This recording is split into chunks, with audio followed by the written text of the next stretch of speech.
ना मैं जानता ही ना कि पाप की सीगा। सारा ने पहचान कराई और सदा जिहड़ी आ अपनी सेवा करती रही। जिद्दां एक नर्स सेवा करती है, मरीज नूं संभालती है, इसे तरह ही किन्हां नूं संभालती सी, पापियां नूं संभालती सी ते उन्हां दी की करदी सी, अगवाई करदी सी कि तुहानूं आ करना पेगा, तुहानूं आ करना पेगा। व्यवस्था का काम सी। अगला की है व्यवस्था की कमजोरी। 6 अध्याय 7 अध्याय 14 तो व्यवस्था की कमजोरी की सी कि व्यवस्था मैनूं पाप तो नहीं सी छुड़ा सकती। व्यवस्था की कमजोरी सी, व्यवस्था सानू पाप तो नहीं छुड़ा सकती। व्यवस्था नियम लागू करती है, पर जे नियम पालन नहीं करते तो तुहाडे उत्ते सजा है। और जिस करके सारा पौलुस कहता है कि पाप ने दाव पा के की कर गया, व्यवस्था अज दुआई ते मैं मर गया ते पाप जिउंदा हो गया। हुण इहनूं पूरा नहीं कर पाया कोई भी। और इस जगह के उत्ते लिखिया कहना मैं जो नहीं चाहता वही मैं कर दिंदा। पिछले बार असीं ध्यान लाया सी। और व्यवस्था ने की कीता है, पाप नूं अत पूरा ठहराया अते पाप दी सजा नूं लिआंदा। जिस तरह पाप की मजदूरी तां मौत है, ये व्यवस्था लैके आंदी है। और लेकिन व्यवस्था सानू जयवंत नहीं करती। व्यवस्था जिहड़ी सीगी ये पाप उत्ते फतेह पाण दा कोई बल नहीं बख्शी उन्हां नूं। हुण पौलुस रसूल जदों इहदे आखिरी भागां विच पढ़दे हां, बचन 23 कहंदा मैं तां अंदरले पुरश नाल परमेश्वर दे कानून विच आनंद हुंदा है। किहड़े पुरश नाल? अंदरला मतलब मेरा अंदरला सुभाव, जिहड़ा मेरे अंदर नवां सुभाव मसीह ने पैदा कीता। अंदरला पुरश मतलब मेरे किस दा नूं दसदा है? सुभाव नूं। कहंदा आ कि पर मैं अपने अंगां विच एक होर भी कानून देखदा जो मेरी बुद्ध दे कानून लड़दा है। मेरा पुराना सुभाव मेरे नवे सुभाव नाल की करदा रहिंदा है? लड़दा रहिंदा है। कहंदा शरीर आत्मा दे विरुद्ध ते आत्मा शरीर दे विरुद्ध। शरीर आत्मा दे विरुद्ध रहिंदा ते आत्मा शरीर दे विरुद्ध। कहंदा मेरे अंदर एक सुभाव है जिहड़ा मेरी बुद्ध दे कानून नाल लड़दा रहिंदा है ते मैनू उस कानून दे जो मेरे अंगां विच बंधन विच ले आंदा है। किहदे विच ले आंदा मैनू? पाप मुड़ घुमा के कित्थे सानू पा दिंदा है? बंधनां दे विच। पर जदों असीं 24 वचन पढ़दे हां, मैं 8 च जाना है, इस करके मैं जल्दी तुहानूं दस रिहा। मैं किंदा मंदभागी मनुख हां। पढ़िए भाई 24 वचन कोई। मैं किड्डा मंदभागी मनुख हां। हिंदी दे विच की लिखिया है पता? भाई पढ़ो हिंदी च। हे भाई जो कोई जिस दिशा में बुलाया। 24 वचन 7 दा 24। हाँ जी हाँ जी। हे भाई जो नहीं कोई गलत पढ़ते पे। मैं कैसा अभागा मनुष्य हूँ। 24 वचन च लिखिया मैं कैसा अभागा मनुष्य हूँ। और पंजाबी च लिखिया मैं किन्ना मंदभागी मनुख हां। इहदा मतलब की है? अपने आप दे उत्ते पौलुस सोग करदा है। अपने आप दे उत्ते पौलुस की करदा है? सोग करदा है। ओ रोंदा है इस गल दे लई जदों 7 अध्याय दे विच आंदा पौलुस हार जांदा है। एक हारे हुए पापी की तस्वीर नूं रोमियों की पत्री 1 अध्याय तो लैके 7 अध्यायां तक असीं देख सकते हैं। हारिया होया बंदा पाप के नाल बज्झा होया, पाप के हथ विकिया होया अते पाप उसकी जिंदगी च राज करता है, शरा दे अधीन है, अपने आप पाप तो बच नहीं सकता, अपना छुटकारा नहीं कर सकता अते पूरी तरह दे नाल उहनूं जकड़िया पिया है पाप ने अते पाप उसकी जिंदगी दे विच राज करता है। लेकिन जदों असीं आखिरी अध्याय दे विच 8वें अध्याय च प्रवेश करते हैं तो उस तो पहला वो थोड़ा जिहा अपने बारे कहना मैं किड्डा मंदभागी मनुख हां। मंदभागी नूं की कह सकते हैं आपां? हाँ जी, कई बार मैं मेरी तो किस्मत फुट गई, मैं तो यह काम हो ही नहीं सकता मेरे तो। बदकिस्मत भी कह सकते हैं, लेकिन असीं क्रिश्चियन लोग ये शब्द कहते नहीं। लेकिन पौलुस अफसोस कर रहा है थोड़ा जिहा अपने कि मैं किड्डा मंदभागी हां, मेरे तो नसीब फुट गए, मैं पाप उत्ते की नहीं पा सकता, फतेह नहीं पा सकता। लेकिन नाले उन्होंने आशा मिल जाती है। कहना कौन मैनू इस मौत दे शरीर तो छुड़ाएगा? तो रोंदा आ मैं मंदभागी की हां मनुख हां ते कौन मैनू इस मौत दे शरीर तो छुड़ाएगा? इहदा मतलब वो अपने आप नूं पाप विच फसिया होया की करदा है? महसूस करदा है, फस चुका है, अनुभव है उसदा। कहना मैं चंगा करना चाहना, चंगा मेरे तो हुंदा नहीं, मैं जो बुरा नहीं करना चाहना वो कर दिंदा। और फिर इस जगह के उत्ते लिखदा है कौन सवाल है इत्थे ਕੀ ਇੱਥੇ ਇੱਕ ਕੁਐਸਚਨ ਮਾਰਕ ਲਿਖਿਆ, ਕੌਣ ਮੈਨੂੰ ਇਸ ਮੌਤ ਦੇ ਸਰੀਰ ਤੋਂ ਛੁਡਾਏਗਾ। ਪਿੱਛੇ ਕੀ ਲਿਖਿਆ ਹੈ? ਇੱਕ ਕੁਐਸਚਨ ਮਾਰਕ ਦਾ ਪਾਇਆ ਸਵਾਲ ਹੈ ਕੋਈ ਦੁਨੀਆ ਦੇ ਵਿੱਚ ਇਹੋ ਜਿਹਾ ਮਹਾਪੁਰਸ਼ ਤੇ ਕੋਈ ਜਿਹੜਾ ਮੈਨੂੰ ਪਾਪ ਦੀ ਗੁਲਾਮੀ ਤੋਂ ਛੁਡਾਵੇ? ਪੌਲਸ ਵਿਦਵਾਨ ਸੀ, ਪੜਿਆ ਸੀ, BTH ਕੀਤੀ ਸੀ, ਆਪਣੇ ਸਮੇਂ ਦੇ ਵਿੱਚ ਵਿਦਵਾਨ ਸੀ, ਬੜਾ ਗਿਆਨੀ ਸੀ, ਪੁਰਾਣੇ ਨਿਯਮ ਦਾ ਵਿਦਵਾਨ ਸੀ, ਉਹਨੂੰ ਸਾਰੀਆਂ ਗੱਲਾਂ ਪਤਾ ਸੀ, ਉਹ ਪੂਰੀ ਤਰ੍ਹਾਂ ਸ਼ਰ੍ਹਾਂ ਨੂੰ ਜਾਣਦਾ ਸੀ। ਉਹ ਫਰੀਸੀਆਂ ਦਾ ਫਰੀਸੀ ਕਹਿੰਦਾ ਆ ਮੈਂ, ਅਤੇ ਕਹਿੰਦਾ ਜੇ ਅਣਖ ਦੀ ਪੁੱਛੋ ਤਾਂ ਮੈਂ ਆਪਣੇ ਧਰਮ ਦੀ ਖਾਤਰ ਲੋਕਾਂ ਨੂੰ ਵੱਢਣ ਟੁੱਕਣ ਲਈ ਕੀ ਸੀਗਾ? ਪਿਆਰ ਸੀ। ਮੈਂ ਮਸੀਹਾਂ ਨੂੰ ਮਾਰਿਆ, ਕੁੱਟਿਆ, ਵੱਢਿਆ, ਘੜੀਸਿਆ, ਜੇਲ੍ਹਾਂ ਵਿੱਚ ਪਾਇਆ, ਉਹਨਾਂ ਦੇ ਘਰ ਸਾੜ ਦਿੱਤੇ, ਸਭ ਕੁਝ ਕਹਿੰਦਾ ਮੈਂ ਕੀਤਾ ਆ। ਮੈਂ ਬਹੁਤ ਸਾਰੇ ਕਤਲ ਕੀਤੇ। ਪੌਲਸ ਇਸ ਗੱਲ ਨੂੰ ਮੰਨਦਾ, ਮਗਰ ਜਦੋਂ ਇਸ ਜਗ੍ਹਾ ਦੇ ਉੱਤੇ ਆਉਂਦਾ ਕਹਿੰਦਾ ਮੈਂ ਕਿੰਨਾ ਮੰਦਭਾਗੀ ਮੈਂ ਸੋਚਦਾ ਸੀ ਮੈਂ ਪਾਪ ਉੱਤੇ ਫਤਿਹ ਪਾ ਲਾਂਗਾ, ਲੇਕਿਨ ਮੈਂ ਤਾਂ ਪਾਪ ਦੇ ਹੱਥ ਕੀਆਂ ਵਿਕਿਆ ਹੋਇਆ, ਮੈਂ ਤਾਂ ਖੁਦ ਫਸਿਆ ਹੋਇਆ। ਲੇਕਿਨ ਜਦੋਂ ਕਹਿੰਦਾ ਕੌਣ ਮੈਨੂੰ ਇਸ ਮੌਤ ਦੇ ਸਰੀਰ ਤੋਂ ਛੁਡਾਏਗਾ, ਕੌਣ ਮੈਨੂੰ ਬਚਾ ਸਕਦਾ ਹੈ, ਤਾਂ ਅਸੀਂ 24-25 ਵਚਨ ਚ ਪੜ੍ਹਦੇ ਇੱਕ ਆਸ਼ਾ ਹੈ। ਕੀ ਹੈ? ਇੱਕ ਆਸ਼ਾ। ਮਸੀਹ ਸਾਡੇ ਪ੍ਰਭੂ ਦੇ ਵਸੀਲੇ ਪਰਮੇਸ਼ਰ ਦਾ ਧੰਨਵਾਦ ਹੋਵੇ, ਉਹੀ ਸਾਨੂੰ ਇਸ ਮੌਤ ਦੇ ਸਰੀਰ ਤੋਂ ਕੀ ਕਰ ਸਕਦਾ ਆ? ਛੁਡਾ ਸਕਦਾ ਹੈ। ਧੰਨਵਾਦ ਹੋਵੇ ਮਸੀਹ ਯਿਸੂ ਸਾਡੇ ਪ੍ਰਭੂ ਦੇ ਵਸੀਲੇ ਪਰਮੇਸ਼ਰ ਦਾ, ਜੋ ਮੈਂ ਆਪ ਬੁੱਧ ਨਾਲ ਪਰਮੇਸ਼ਰ ਦੇ ਕਾਨੂੰਨ ਦੀ ਗੁਲਾਮੀ ਕਰਦਾ ਹਾਂ। ਮਤਲਬ ਨਵੇਂ ਸੁਭਾਅ ਦੇ ਨਾਲ, ਆਤਮਾ ਦੀ ਰੀਤ ਨਾਲ ਮੈਂ ਪਰਮੇਸ਼ਰ ਦੇ ਨਿਯਮ ਦੀ ਕੀ ਕਰਦਾ? ਗੁਲਾਮੀ ਕਰਦਾ ਹਾਂ, ਪਰ ਸਰੀਰ ਨਾਲ ਪਾਪ ਦੇ ਕਾਨੂੰਨ ਦੀ। ਇਹ ਪਾਪ ਸਾਨੂੰ ਆਪਣੀ ਗੁਲਾਮੀ ਕਰਵਾਉਂਦਾ ਹੈ, ਲੇਕਿਨ ਇੱਕ ਹੋਰ ਵਿਸ਼ਾ ਹੈ। ਲੇਕਿਨ ਹੁਣ ਅਸੀਂ ਪ੍ਰਵੇਸ਼ ਕਰਦੇ ਹਾਂ 8 ਅਧਿਆਇ 'ਚ। ਇਸ ਤੋਂ ਪਹਿਲਾਂ 8 ਅਧਿਆਇ 'ਚ ਬੜੀਆਂ ਕੁਝ ਗੱਲਾਂ ਹੋਰ ਵੀ ਹੈਗੀਆਂ ਜਿਹੜੀਆਂ 7 ਅਧਿਆਇ 'ਚ ਲਿਖੀਆਂ। 7 ਅਧਿਆਇ ਦੇ ਵਿੱਚ ਵਿਵਸਥਾ ਨੂੰ ਕੀ ਕੀ ਨਾਮ ਦਿੱਤੇ ਗਏ ਆ? ਨੋਟ ਕੀਤਾ ਤੁਸੀਂ? ਹਾਂਜੀ। ਵਿਵਸਥਾ ਦੀ ਤੁਲਨਾ ਪਤਨੀ ਨਾਲ ਕੀਤੀ ਗਈ ਹੈ। ਕਿਹਦੇ ਨਾਲ? ਪਤਨੀ। ਵਿਵਸਥਾ ਦੀ ਤੁਲਨਾ ਲਿਖਤ ਕੀਤੀ ਗਈ ਹੈ। ਬਚਨ 6 ਚ ਦੇਖ ਸਕਦੇ ਹਾਂ। शिक्षक के रूप में की गई है। किहदे रूप में? सिक्ख्या के रूप में। व्यवस्था की तुलना एक दास के रूप में की गई है। अते जूला की है? जूला के रूप में की गई है। अते विच दी दीवार की लिखा है? विच दी दीवार। वो लिखा नहीं कहते यसू ने पाप की दीवार नूं की कर दिता? सारा नियमां दा जिहड़ा दीवार से उन्हें तोड़ सकिया। अते विधियां दा लेख केड़ा? विधियां दा लेख। ये 7 गल्लां इस जगह ते देखने। पत्नी, लेखक, शिक्षक, दासी अते पुत्र, जूला, विच दी दीवार, विधियां दा लेख। ये 7 गल्लां व्यवस्था दे बारे जिहड़ियां ना तुसीं देख सकदे हो। 6 वचन दे विच 2 गल्लां मिलणीਆਂ ते 1 ਤੋਂ 6 ਦੇ ਵਿੱਚ 2 गल्लां मिलणीਆਂ। पत्नी ते लेख 26 ਚ शिक्षक मिलेगा ਅਤੇ 21 ਤੋਂ 31 ਸੌਰੀ 21 ਜਿਹੜਾ 4 ਅਧਿਆਇ ਜਿਹੜੀ ਸਿੱਖਿਅਕ ਹੈ ਉਹ ਮਿਲਣਾ ਹੈ 3 ਅਧਿਆਇ ਦਾ ਗਲਾਤੀਆਂ 3 ਅਧਿਆਇ ਦਾ 25 ਤੋਂ 24 ਤੋਂ 25 ਚ ਮਿਲਣਾ ਸਿੱਖਿਅਕ ਜਿੱਥੇ ਲਿਖਿਆ। ਗਲਾਤੀਆਂ 4 ਅਧਿਆਇ ਦਾ 21 ਤੋਂ 31 ਦੇ ਵਿੱਚ ਲਿਖਣਾ ਹੈ ਦਾਸੀ ਅਤੇ ਪੁੱਤਰ ਵਾਲੇ। ਦੇਖ ਲਿਆ? ਗਲਾਤੀਆਂ 5 ਦਾ 1 ਚ ਲਿਖਿਆ ਜੂਲਾ।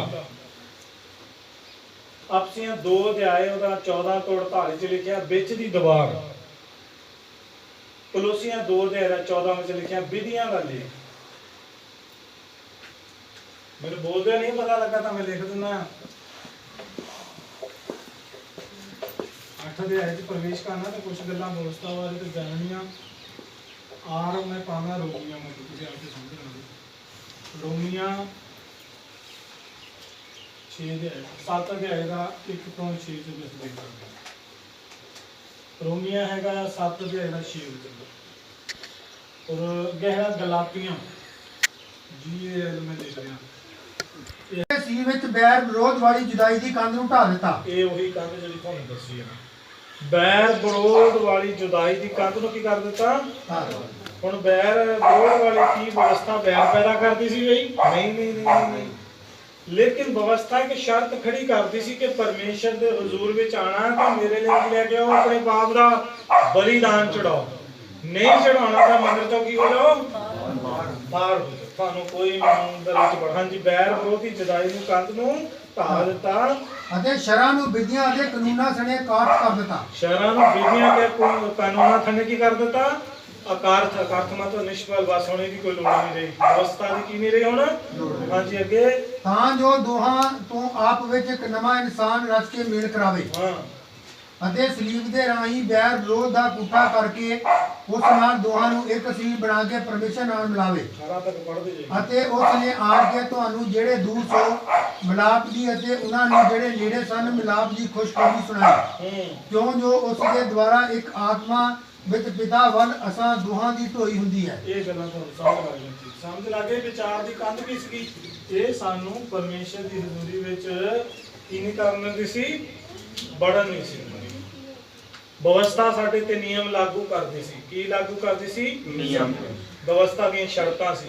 ਇਹ ਵਿਵਸਥਾ ਸਾਨੂੰ ਰੱਬ ਦੇ ਘਰ ਵਿੱਚ ਜਾਣ ਤੋਂ ਨਹੀਂ ਸੀ ਮਨਾ ਕਰਦੀ, ਪਰ ਇਹਦੀਆਂ ਸ਼ਰਤਾਂ ਸੀ ਜਿਹੜੀਆਂ ਕੀ ਕਰਨੀਆਂ ਪੈਣੀਆਂ ਸੀ, ਪੂਰੀਆਂ ਕਰੋ ਤੇ ਰਾਤ ਦਿਨ ਰੱਬ ਦੀ ਕੀ ਰਹੋ? ਹਜ਼ੂਰੀ ਚ ਰਹੋ। ਜੇ ਤੁਸੀਂ ਇਹਨੂੰ ਪੂਰਾ ਨਹੀਂ ਕਰ ਸਕਦੇ ਤੇ ਤੁਹਾਡੇ ਇਹ ਵਿੱਚ ਕੀ ਬਣੀ ਹੈ? ਇੱਕ ਦੀਵਾਰ ਬਣੀ। ਇਹਨੂੰ ਪਾਰ ਕਰ ਲਓ। ਜਿਹਦਾ ਅਮਰੀਕਾ ਜਾਣਾ ਤਾਂ ਉਹਦਾ ਕੀ ਟੱਪਣਾ ਪਏਗਾ? ਬਾਰਡਰ। ਮਤਲਬ ਮਾਰਾ ਕਰੋ ਨਾ ਜਿਹੜਾ, ਜੇ ਆਪਾਂ ਅਮਰੀਕਾ ਜਾਣਾ ਤਾਂ ਆਪਾਂ ਨੂੰ ਕੀ ਟੱਪਣਾ ਪਏਗਾ ਬੀਬੀ ਜੀ? ਉਸ ਕਰਕੇ ਤੇ ਅਮਰੀਕਾ ਜਾਣ ਦੇ ਲਈ ਕਈ ਲੋਕ ਕੀ ਕਰਦੇ ਆ, ਕੰਡਿਆਂ ਵਾਲੀ ਤਾਰ ਟੱਪਦੇ ਆ, ਉਹ ਕੰਧ ਜੀ ਬਣਾਈ ਆ, ਮੈਕਸੀਕੋ ਤੱਕ ਛੱਡ ਦਿੰਦੇ। ਉਸ ਤੋਂ ਬਾਅਦ ਜੰਗਲਾਂ ਵਿੱਚ ਥੋੜਾ ਜਿਹਾ ਜਾ ਕੇ ਤੁਹਾਨੂੰ ਟੱਪਣਾ ਪੈਂਦਾ। ਜਿਹੜਾ ਟੱਪ ਜਾਏਗਾ ਉਹ ਅਮਰੀਕਾ 'ਚ ਕੀ ਕਰ ਜਾਏਗਾ? ਐਂਟਰ ਕਰਕੇ। ਐਵੇਂ ਨਹੀਂ, ਉੱਥੇ ਸ਼ਰਤਾਂ ਕੀ ਅੱਗੇ ਜਾ ਕੇ ਫੜ ਲਿਆ ਜਾਏਗਾ, ਤੁਹਾਡੇ ਪੈਰ ਨੂੰ ਇੱਕ ਕੜਾ ਜਿਹਾ ਪਾ ਦਿੱਤਾ ਜਾਏਗਾ, ਤੁਸੀਂ ਕਿੱਥੇ ਜਾ ਰਹੇ ਹੋ, ਕੀ ਕਰ ਰਹੇ, ਸਾਰੀ ਤੁਹਾਡੀ ਜਾਣਕਾਰੀ ਉਹਨਾਂ ਨੂੰ ਹੋਏਗੀ। ਔਰ ਤੁਹਾਨੂੰ ਜੇਲ੍ਹ 'ਚ ਰੱਖਣਗੇ, ਔਰ ਤੁਹਾਨੂੰ ਹੋ ਸਕਦਾ ਉਹ ਛੱਡ ਦੇਣ, ਹੋ ਸਕਦਾ ਤੁਹਾਡੇ ਉੱਤੇ ਕੀ ਲਾ ਦੇਣ? ਉਹ ਜੁਰਮਾਨਾ ਲਾ ਦੇਣ। ਸੋ ਇਸੇ ਤਰ੍ਹਾਂ ਜਿਹੜੀ ਬਾਈਬਲ ਸਾਨੂੰ ਵਿਵਸਥਾ ਅਸੀਂ ਆਜ਼ਾਦ ਸੀ, ਲੇਕਿਨ ਇਹਦੀਆਂ ਸ਼ਰਤਾਂ ਪੂਰਨ ਕਰਕੇ ਮਨੁੱਖ ਗੁਲਾਮ ਬਣ ਗਿਆ, ਕਿਉਂਕਿ ਮਨੁੱਖ ਬਾਪ ਉੱਤੇ ਕੀ ਨਹੀਂ ਪਾਇਆ? ਜਿੱਤ। ਪੌਲਸ ਕਹਿੰਦਾ ਮੈਂ ਕਿੱਡਾ ਮੰਦਭਾਗੀ ਕੀਆਂ ਮਨੁੱਖਾਂ, ਮੇਰੇ ਪਰ ਮਸੀਹ ਦੇ ਵਿਚਕਾਰ ਇੱਕ ਦੀਵਾਰ ਹੈ। ਜਿਸ ਦੀਵਾਰ ਨੂੰ ਯਿਸੂ ਮਸੀਹ ਨੇ ਸਲੀਬ ਉੱਤੇ ਆਪਣੀ ਜਾਨ ਦੇ ਕੇ ਆਖਿਆ ਪੂਰਾ ਹੋਇਆ। ਇਹ ਵਿਵਸਥਾ ਦਾ ਸਾਰਾ ਨਿਯਮ ਕੀ ਹੋ ਗਿਆ? ਪੂਰਾ ਹੋ ਗਿਆ। ਮੈਂ ਵਿਵਸਥਾ ਪੂਰੀ ਕਰ ਦਿੱਤੀ, ਮੈਂ ਪਰਮੇਸ਼ਰ ਦੀ ਇੱਛਾ ਪੂਰੀ ਕਰ ਦਿੱਤੀ। ਔਰ ਹੁਣ ਯਿਸੂ ਨੇ ਆਖਿਆ ਆਓ ਮੇਰੇ ਵਿੱਚ ਹੀ ਹੋ ਕੇ ਪਰਮੇਸ਼ਰ ਦੀ ਕੀ ਕਰੋ? ਆਰਾਧਨਾ ਕਰੋ, ਉਹਦੀ ਬੰਦਗੀ ਕਰੋ, ਉਹਦਾ ਭਜਨ ਕਰੋ। ਆਈਏ ਅਸੀਂ ਹੁਣ 8ਵੇਂ ਅਧਿਆਇ ਪ੍ਰਵੇਸ਼ ਕਰਦੇ। 8ਵਾਂ ਅਧਿਆਇ ਦਾ ਇੱਕ ਵਚਨ ਪੜ੍ਹੀਏ। ਸੋ ਹੁਣ ਉਹਨਾਂ ਲਈ ਜਿਹੜੇ ਮਸੀਹ ਯਿਸੂ ਵਿੱਚ ਹਨ ਸਜ਼ਾ ਦਾ ਹੁਕਮ ਨਹੀਂ ਹੈ। ਇਸ ਅਧਿਆਇ ਨੂੰ ਪਵਿੱਤਰ ਆਤਮਾ ਦੀ ਖੁਸ਼ਖਬਰੀ ਦਾ ਅਧਿਆਇ ਵੀ ਅਸੀਂ ਕਹਿ ਸਕਦੇ ਹਾਂ। ਪਵਿੱਤਰ ਆਤਮਾ ਦੇ ਵਿੱਚ ਜਿਹੜਾ ਬ੍ਰਦਰ ਆਪਣੇ ਵੱਲ ਕਰੋ, ਆਪਣੇ ਵੱਲ ਇਹ ਤੀਜਾ ਬਟਨ ਦਬੋ, ਤੀਜਾ। ਹਾਂਜੀ ਛੱਡ ਦਿਓ। ਹਾਂਜੀ ਹੁਣ ਅਸੀਂ ਕੀ ਦੇਖਦੇ ਹਾਂ? ਇਸ ਅਧਿਆਇ ਨੂੰ ਕਹਿ ਸਕਦੇ ਹਾਂ ਅਸੀਂ ਪਵਿੱਤਰ ਆਤਮਾ ਦੇ ਦੁਆਰਾ ਜੀਵਨ। ਪਵਿੱਤਰ ਆਤਮਾ ਤੋਂ ਕੀ ਹੈ ਸਾਨੂੰ ਮਿਲਿਆ? ਸਮਝ ਲੱਗ ਰਹੀ ਪਿਆਰਿਓ? ਪਵਿੱਤਰ ਆਤਮਾ ਤੋਂ ਜੀਵਨ। ਪਹਿਲਾਂ ਜਿਹੜਾ 1 ਤੋਂ ਲੈ ਕੇ 7 ਅਧਿਆਇ ਉਹ ਸਰੀਰਕ ਜੀਵਨ ਦੀਆਂ ਗੱਲਾਂ ਬਾਰੇ ਹੈ। ਸਰੀਰ ਦੇ ਵਿੱਚ ਕਿੱਦਾਂ ਪਾਪ ਆਦਮ ਨੇ ਕੀਤਾ, ਪਾਪ ਦੇ ਕੀ ਕੀ ਪਰਿਣਾਮ ਹੈ, ਕੀ ਕੀ ਸਜ਼ਾ ਹੈ, ਪਾਪ ਕੀ ਕੀ ਲਾਗੂ ਕਰਦਾ ਹੈ, ਪਾਪ ਦੇ ਬਾਰੇ ਜ਼ੋਰ ਦਿੱਤਾ ਗਿਆ। ਹੁਣ ਅਸੀਂ ਕਿਹਦੇ ਅਧਿਆਇ 'ਚ ਪਹੁੰਚ ਗਏ ਹਾਂ? 8 ਦੇ ਅਧਿਆਇ, ਜਿਹਦੇ ਵਿੱਚ ਲਿਖਿਆ ਹੈ ਪਵਿੱਤਰ ਆਤਮਾ ਤੋਂ ਜੀਵਨ। ਜਿਹੜਾ ਪਰਮੇਸ਼ਰ ਦੇ ਆਤਮਾ ਦੇ ਅਨੁਸਾਰ ਆਪਣੀ ਜ਼ਿੰਦਗੀ ਜੀਂਦਾ ਆ, ਉਹਦੇ ਕੋਲ ਜ਼ਿੰਦਗੀ ਹੈ, ਉਹਦੇ ਕੋਲ ਜੀਵਨ ਹੈ। ਔਰ ਇਹ ਕਿੱਦਾਂ ਆ? ਜਦੋਂ ਅਸੀਂ ਯਿਸੂ ਮਸੀਹ ਦੇ ਵਿੱਚ ਆਏ ਹਾਂ ਸਾਨੂੰ ਜੀਵਨ ਮਿਲਿਆ। ਪ੍ਰਭੂ ਯਿਸੂ ਨੇ ਸਾਨੂੰ ਜੀਵਨ ਦਾ ਆਤਮਾ ਪਿਆਇਆ ਔਰ ਜਿਹਨੂੰ ਪੀਣ ਦੇ ਦੁਆਰਾ ਅਸੀਂ ਮੁਕਤੀ ਪ੍ਰਾਪਤ ਕੀਤੀ ਹੈ। ਪੜ੍ਹੀਏ ਇੱਕ ਵਚਨ ਭਾਈ। ਸੋ ਹੁਣ ਉਹਨਾਂ ਲਈ ਜਿਹੜੇ ਮਸੀਹ ਯਿਸੂ ਵਿੱਚ ਹਨ ਸਜ਼ਾ ਦਾ ਹੁਕਮ ਨਹੀਂ ਹੈ। ਕਹਿੰਦਾ ਉਹਨਾਂ ਲਈ ਜੋ ਯਿਸੂ ਮਸੀਹ ਵਿੱਚ ਹਨ ਕੀ ਨਹੀਂ ਹੈ? ਕਹਿੰਦਾ ਕੌਣ ਮੈਨੂੰ ਇਸ ਮੌਤ ਦੇ ਸਰੀਰ ਤੋਂ ਛੁਡਾਏਗਾ? ਮੈਂ ਕਿੰਨਾ ਮੰਦਭਾਗੀ ਮਨੁੱਖ ਹਾਂ। ਪੌਲਸ ਹੁਣ 8 ਅਧਿਆਇ 'ਚ ਜਦੋਂ ਪ੍ਰਵੇਸ਼ ਕਰ ਦਿੰਦਾ, ਉਹ ਇੱਕ ਨਵੀਂ ਆਸ਼ਾ ਦੇ ਬਿੰਦੂ ਨੂੰ ਲੈ ਕੇ ਆਂਦਾ, ਇੱਕ ਨਵੀਂ ਉਮੀਦ, ਇੱਕ ਨਵੀਂ ਕਿਰਨ, ਇੱਕ ਨਵਾਂ ਨਿਸ਼ਾਨਾ ਸਾਡੇ ਲਈ ਮਿਲਿਆ ਕਿ ਸੋ ਹੁਣ ਉਹਨਾਂ ਲਈ ਜਿਹੜੇ ਯਿਸੂ ਮਸੀਹ ਯਿਸੂ ਵਿੱਚ ਹਨ ਸਜ਼ਾ ਦਾ ਹੁਕਮ ਨਹੀਂ ਹੈ। Hallelujah, hallelujah. ਯਿਸੂ ਮਸੀਹ ਵਿੱਚ ਸਾਡੇ ਉੱਤੇ ਕੀ ਨਹੀਂ ਹੈਗੀ? ਸਜ਼ਾ। ਹੁਣ ਅਸੀਂ ਮੌਤ ਤੋਂ ਛੁਡਾਏ ਗਏ। ਅੱਜ ਅਸੀਂ ਦੇਖਾਂਗੇ 7 ਗੱਲਾਂ ਜਿਹੜੀਆਂ ਸਾਨੂੰ ਨਵੀਆਂ ਮਿਲੀਆਂ। 7 ਗੱਲਾਂ ਜੋ ਅਸੀਂ ਕੀ ਕੀਤੀਆਂ? ਨਵੀਆਂ ਪ੍ਰਾਪਤ ਕੀਤੀਆਂ, ਜਿਹਦੇ ਨਾਲ ਸਾਨੂੰ ਪ੍ਰਭੂ ਨੇ ਜਿਹੜਾ ਨਵਾਂ ਜੀਵਨ ਜੀਣ ਦੇ ਲਈ ਬੁਲਾਇਆ। ਪਹਿਲੀ ਗੱਲ ਅਸੀਂ ਰੋਮੀਆਂ ਦੀ ਪੱਤਰੀ 1 ਅਧਿਆਇ ਉਸ ਦੇ 8 ਅਧਿਆਇ ਦਾ 1 ਤੋਂ ਲੈ ਕੇ 4 ਵਚਨ ਤੱਕ ਪੜਾਂਗੇ ਔਰ ਫਿਰ ਅਫਸੀਆਂ 1 ਦਾ 1 ਪੜਾਂਗੇ 2 ਦਾ 1। ਹਾਂਜੀ ਲਿਖੀਏ ਪੜੀਏ ਭਰਾ ਮੇਰਾ। ਰੋਮੀਆਂ 8 ਦਾ 1 ਤੋਂ 4 ਪੜੀਏ ਪਹਿਲਾਂ। ਕਿਉਂਕਿ ਜੀਵਨ ਦੇ ਆਤਮਾ ਦੀ ਸ਼ਰ੍ਹਾ ਨੇਮ ਸੀ ਯਿਸੂ ਵਿੱਚ ਮੈਨੂੰ ਪਾਪ ਅਤੇ ਮੌਤ ਦੀ ਸ਼ਰ੍ਹਾ ਤੋਂ ਛੁਡਾ ਦਿੱਤਾ, ਜੋ ਸ਼ਰ੍ਹਾ ਤੋਂ ਨਾ ਹੋ ਸਕਿਆ। ਇਸ ਕਰਕੇ ਜੋ ਉਹ ਸਰੀਰ ਦੇ ਕਾਰਨ ਤਾਣੀ ਸੀ, ਪਰਮੇਸ਼ਰ ਨੇ ਆਪਣਾ ਪੁੱਤਰ ਪਾਪ ਦੇ ਲਈ ਪਾਪੀ ਸਰੀਰ ਦੇ ਰੂਪ ਵਿੱਚ ਘੱਲ ਕੇ ਸਰੀਰ ਵਿੱਚ ਹੀ ਆਪ ਉਤੇ ਸਜ਼ਾ ਦਾ ਹੁਕਮ ਦਿੱਤਾ। ਇਸ ਲਈ ਜੋ ਸਾਡੇ ਵਿੱਚ ਜਿਹੜੇ ਸਰੀਰ ਦੇ ਨਹੀਂ ਸਗੋਂ ਆਤਮਾ ਦੇ ਅਨੁਸਾਰ ਚੱਲਦੇ ਹਾਂ, ਸ਼ਰ੍ਹਾ ਦਾ ਰਾਜ ਹੁਕਮ ਪੂਰਾ ਹੋਵੇ। ਇਸ ਜਗ੍ਹਾ ਉੱਤੇ ਅਸੀਂ ਕੀ ਦੇਖਦੇ ਹਾਂ? ਕਹਿੰਦਾ ਸੋ ਹੁਣ ਉਹਨਾਂ ਵਾਲੇ ਜਿਹੜੇ ਯਿਸੂ ਮਸੀਹ ਵਿੱਚ ਹਨ, ਸਜ਼ਾ ਦਾ ਹੁਕਮ ਨਹੀਂ ਹੈ। ਔਰ ਕਿਉਂਕਿ ਜੀਵਨ ਦੇ ਆਤਮਾ ਦੀ ਸ਼ਰ੍ਹਾ ਨੂੰ ਮਸੀਹ ਨੇ ਯਿਸੂ ਵਿੱਚ ਮੈਨੂੰ ਮੌਤ ਦੀ ਸ਼ਰ੍ਹਾ ਤੋਂ ਕੀ ਕਰਤਾ? ਛੁਡਾ ਦਿੱਤਾ। ਸੋ ਸ਼ਰ੍ਹਾ ਤੋਂ ਨਾ ਹੋ ਸਕਿਆ, ਇਸ ਕਰਕੇ ਜੋ ਉਹ ਸਰੀਰ ਦੇ ਕਾਰਨ ਤਾਣੀ ਸੀ, ਪਰ ਪਰਮੇਸ਼ਰ ਨੇ ਆਪਣਾ ਪੁੱਤਰ ਪਾਪ ਦੇ ਸਰੀਰ ਪਾਪੀ ਸਰੀਰ ਦੇ ਰੂਪ ਵਿੱਚ ਘੱਲ ਕੇ ਮੈਨੂੰ ਸਰੀਰ ਵਿੱਚ ਹੀ ਪਾਪ ਤੇ ਸਜ਼ਾ ਦਾ ਕੀ ਦਿੱਤਾ। ਹੁਣ ਦੇਖੋ ਸਰੀਰ ਵਿੱਚ ਅਸੀਂ ਪਾਪ ਕੀਤਾ। ਸਰੀਰ ਵਿੱਚ ਕੀ ਕੀਤਾ? ਆਦਮ ਨੇ ਪਾਪ। ਸਰੀਰ ਵਿੱਚ ਜਦੋਂ ਨੇ ਪਾਪ ਕੀਤਾ ਤੇ ਪਰਮੇਸ਼ਰ ਨੇ ਸਰੀਰ ਵਿੱਚ ਹੀ ਆਪਣੇ ਪੁੱਤਰ ਨੂੰ ਕੀ ਦਿੱਤੀ? ਸਜ਼ਾ ਦਿੱਤੀ। ਉਹਨੇ ਸਰੀਰ ਦੇ ਵਿੱਚ ਮਨੁੱਖ ਨੂੰ ਸਜ਼ਾ, ਪੁੱਤਰ ਨੂੰ ਆਪਣੀ ਸਜ਼ਾ ਦਿੱਤੀ। ਜਿਸ ਸਰੀਰ ਦੇ ਵਿੱਚ ਆਦਮ ਨੇ ਪਾਪ ਕੀਤਾ, ਉਸੇ ਸਰੀਰ ਦੇ ਵਿੱਚ ਕੌਣ ਆਇਆ? ਪ੍ਰਭੂ ਯਿਸੂ ਦਾ ਸਰੀਰ ਜਿਹੜਾ ਸੀ ਪ੍ਰਭੂ ਦਾ ਸਵਰੂਪ ਸੀਗਾ ਔਰ ਉਹਦਾ ਜੀਵਨ ਇਹਨਾਂ ਪਵਿੱਤਰ ਸੀ ਜਿੱਦਾਂ ਦਾ ਆਦਮ ਦਾ ਜੀਵਨ ਪਹਿਲਾਂ ਦਾ ਸੀ, ਪਾਪ ਕਰਨ ਤੋਂ ਪਹਿਲਾਂ ਦਾ। ਉਸੇ ਸਰੂਪ ਵਿੱਚ ਉਹਨੇ ਰਹਿ ਕੇ ਆਪਣੀ ਕੀ ਦੇਤੀ? ਜਾਨ ਦੇਤੀ।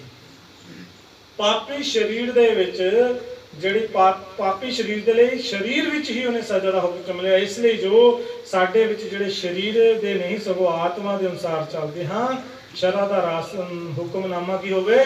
ਪੂਰਾ ਹੋਵੇ। ਯਿਸੂ ਨੇ ਆਖਿਆ ਕੀ ਹੋਇਆ? ਪੂਰਾ ਹੋਇਆ। ਅਸੀਂ ਕੀ ਲਿਖ ਸਕਦੇ ਹਾਂ? ਇੱਕ ਨਵੀਂ ਪਦਵੀ ਨੂੰ ਅਸੀਂ ਪਾਇਆ। ਹੁਣ ਕੀ ਪਾਈ ਹੈ? ਇੱਕ ਨਵੀਂ ਪਦਵੀ। ਕੀ ਪਾਈ? ਅਸੀਂ ਇੱਕ ਨਵੀਂ ਪਦਵੀ। ਦੇਖ ਲਓ, ਇਹਨੂੰ ਸਮਝਾਵਾਂਗਾ ਫਿਰ। ਆਪਸੀਆਂ 2 ਦਾ 1 ਵਚਨ। ਉਹਨੇ ਤੁਹਾਨੂੰ ਵੀ ਜਾਂ ਤੁਸੀਂ ਆਪਣੇ ਅਪਰਾਧਾਂ ਅਤੇ ਪਾਪਾਂ ਦੇ ਕਾਰਨ ਮੁਰਦੇ ਸੋ ਜਵਾਲਿਆ। ਕੀ ਕਹਤਾ? ਉਹਨੇ ਸਾਨੂੰ ਇੱਕ ਨਵੀਂ ਪਦਵੀ ਕੀਤੀ, ਸਾਨੂੰ ਜਿੰਦਾ ਕੀਤਾ ਗਿਆ, ਜਿਵਾ ਲਿਆ ਗਿਆ। ਸਾਨੂੰ ਕੀ ਮਿਲਿਆ? ਮਸੀਹ ਵਿੱਚ ਇੱਕ ਨਵੀਂ ਪਦਵੀ। ਨਵੀਂ ਪਦਵੀ, ਇੱਕ ਨਵੀਂ ਪਦਵੀ ਪਾਈ ਮਿਲੀ। ਇਹ ਚ ਡਾਇਰੈਕਟ ਨਹੀਂ ਲਿਖਿਆ ਆ, ਰੋਮੀਆਂ 8 ਦਾ 1 ਤੋਂ 4 ਦੇ ਵਿੱਚ ਤੁਸੀਂ ਪੜ੍ਹਦੇ, ਲੇਕਿਨ ਥੋੜਾ ਜਿਹਾ ਇਹਨੂੰ ਜੇ ਅਸੀਂ ਸਮਝਾਂਗੇ ਤਾਂ ਅਸੀਂ ਇਸ ਗੱਲ ਨੂੰ ਸਮਝ ਪਾਵਾਂਗੇ। ਸਾਨੂੰ ਇੱਕ ਨਵੀਂ ਪਦਵੀ ਮਿਲੀ, ਇੱਕ ਨਵਾਂ ਅਸੀਂ ਜੀਵਨ ਪਾਇਆ। ਦੂਸਰੀ ਗੱਲ ਭਾਈ ਜੀ, ਰੋਮੀਆਂ 8 ਅਧਿਆਇ 9 ਤੋਂ 13 ਵਿੱਚ ਪੜ੍ਹੀ। ਇੱਕ ਨਵੀਂ ਪਰ ਤੁਸੀਂ ਸਰੀਰਕ ਨਹੀਂ ਸਗੋਂ ਆਤਮਿਕ ਹੋ। ਕਹਿੰਦਾ ਤੁਸੀਂ ਸਰੀਰਕ ਨਹੀਂ, ਤੁਸੀਂ ਕੀ ਆ? ਆਤਮਿਕ। ਹਾਂਜੀ। ਪਰ ਤਦੇ ਜੇ ਪਰਮੇਸ਼ਰ ਦਾ ਆਤਮਾ ਤੁਹਾਡੇ ਵਿੱਚ ਵਸਦਾ ਹੋਵੇ ਤਾਂ ਹੀ ਆਤਮਿਕ ਹਾਂ। ਜੇ ਤੁਹਾਡੇ ਵਿੱਚ ਪਰਮੇਸ਼ਰ ਦਾ ਆ ਜਾਓ ਪਹਿਲਾਂ ਆ ਜਾਓ, ਬੈਠੋ ਅੰਦਰ ਸਾਰੇ, ਸ਼ਾਬਾਸ਼। ਤਦੇ ਹੀ ਆ ਜੇਕਰ ਸਾਡੇ ਅੰਦਰ ਪਰਮੇਸ਼ਰ ਦਾ ਕੀ ਵਸਦਾ ਆ? ਆਤਮਾ ਵਸਦਾ ਹੈ। ਜੇ ਸਾਡੇ ਅੰਦਰ ਪਰਮੇਸ਼ਰ ਦਾ ਆਤਮਾ ਨਹੀਂ ਹੈ ਤੇ ਅਸੀਂ ਫਿਰ ਸਰੀਰਕ। ਹਾਂਜੀ। ਪਰੰਤੂ ਜਿਹਦੇ ਵਿੱਚ ਮਸੀਹ ਦਾ ਆਤਮਾ ਨਹੀਂ ਸੋ ਉਹਦਾ ਨਹੀਂ ਹੈ। 2 ਗੱਲਾਂ ਹੈ। ਪਹਿਲੀ ਗੱਲ, ਕਿਉਂ ਤਾਂ ਆਤਮਿਕ ਹੋ ਸਕਦਾ ਜੇ ਉਹਦੇ ਅੰਦਰ ਖੁਦਾ ਦਾ ਕੀ ਹੈ?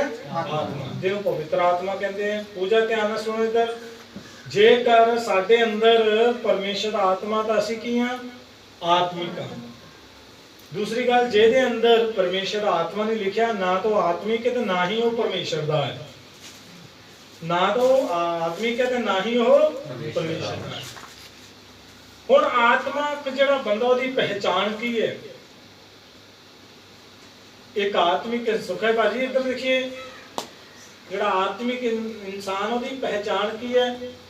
ਬਾਈਬਲ 'ਚ ਅਸੀਂ ਪੜ੍ਹਦੇ, ਯਿਸੂ ਨੇ ਆਖਿਆ ਇੱਕ ਪੌਦਾ ਆਪਣੇ ਫਲਾਂ ਤੋਂ ਤੁਹਾਡੇ ਕੰਮ ਦੱਸਣਗੇ ਤੁਸੀਂ ਆਤਮਿਕ ਹੋ ਕਿ ਸਰੀਰਕ ਹੋ। ਸਰੀਰਕ ਬੰਦਾ ਸਰੀਰ ਦੀਆਂ ਗੱਲਾਂ ਤੇ ਮਨ ਲਾਉਂਦਾ ਤੇ ਆਤਮਿਕ ਬੰਦਾ ਆਤਮਿਕ ਗੱਲਾਂ ਤੇ ਮਨ ਲਾਉਂਦਾ ਹੈ। ਤੁਹਾਡੇ ਕੰਮ ਤੁਹਾਨੂੰ ਇਹ ਗੱਲ ਨੂੰ ਪ੍ਰਮਾਣਿਤ ਕਰਨਗੇ ਕਿ ਤੁਸੀਂ ਆਤਮਿਕ। ਪਹਿਲਾਂ ਪੜ੍ਹ ਦੋ ਭਾਜੀ। ਹਾਂਜੀ 10 ਪੜ੍ਹਨਾ 13 ਤੱਕ ਪੜ੍ਹਨਾ। ਹਾਂਜੀ ਇਹ